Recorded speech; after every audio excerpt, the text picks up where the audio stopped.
வேதாகமம், பைபிள். இந்த வேதாகமத்தை குறித்து, வேதாகமத்தின் சத்தியத்தை குறித்து நாங்கள் அறிந்து கொள்ளும்படியாக சில வார்த்தைகளை தியானிப்போம். இந்த வேதாகம சத்தியம், சத்தியத்தை அறிவீர்கள், சத்தியம் உங்களை விடுதலை செய்யும். இது விசுவாசத்துக்கென்று எழுதப்பட்டிருக்கிறது. சுவிசேஷங்கள் எல்லாம் மத்தேயு, மார்க், லூக், யோவான் சுவிசேஷங்களும்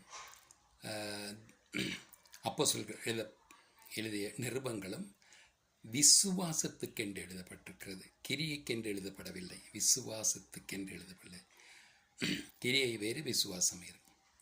உதாரணத்துக்கு, நாங்கள் விசுவசித்து தேவனுடைய மகிமையை காணும்படியாக கிரியை செய்தால் தேவனுடைய மகிமையை காண முடியாது.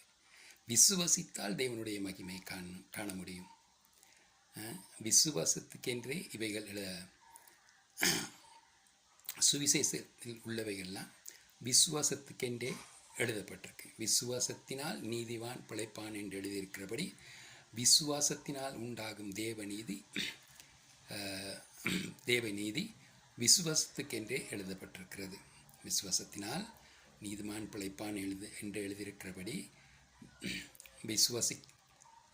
விசுவாசிக்கிறவர்களுக்கு நீதி உண்டாகும்படி இந்த சுவிசேஷம் எழுதப்பட்டிருக்கிறது. தேவனுடைய நீதி விசுவாசம், கிரியை அல்ல. கிரியை செய்தால் தேவனுடைய மகிமையை காண முடியாது. விசுவசித்தால் தான் தேவனுடைய மகிமையை காண முடியும். விசுவாசமே உலகத்தை ஜெயிக்கிற ஜெயம். விசுவாசம் இல்லாமல் தேவனை பிரியப்படுத்த முடியாது. கர்த்தருக்கு பிரியமான தேவ பிள்ளைகளே, இந்த வேதாகம சத்தியத்தின்படி நாங்கள் உதாரணத்துக்கு ஒரு வசனத்தை எடுத்துக்கொள்ளலாம். என்ன சொன்னால், தேவன் தம்முடைய ஒரே பேரான குமாரனை விசுவசிக்கிறவன் எவனோ அவன் கெட்டு போகாமல் நித்திய ஜீவனை அடையும் படிக்கு அவரை தந்தருளி இவ்வளவாக உலகத்தை அன்பு கூர்ந்தார்.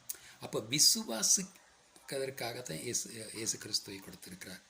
விசுவசிக்கிறவன் இவனோ கெட்டு போக மாட்டான், கிரியை செய்கிறவனால.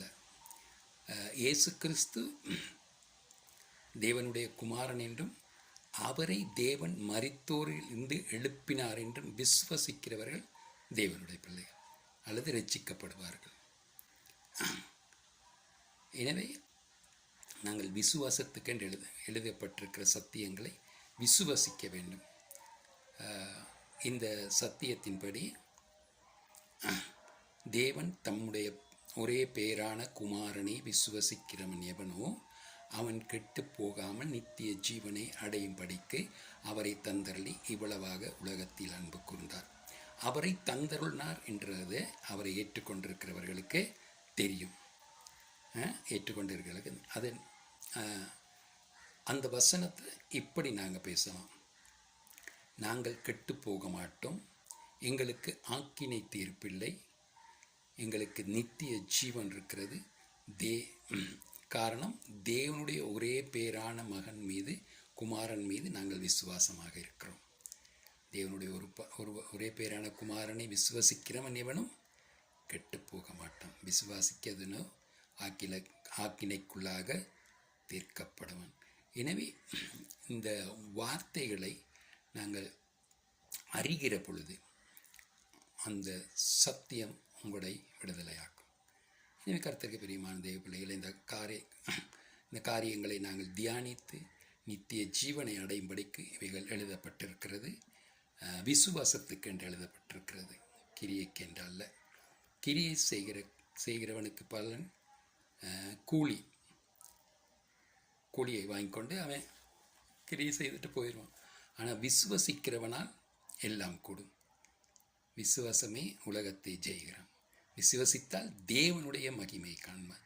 விசுவாசத்துக்கும் கிரியைக்கும் ஆப்போசிட், நிறைய வித்தியாசம் இருக்குது. எனவே நாங்கள் கிரியை செய்யாமல் தேவனுடைய குமாரனை விசுவசித்து நித்திய ஜீவனை அடைவோம். ஆமென்.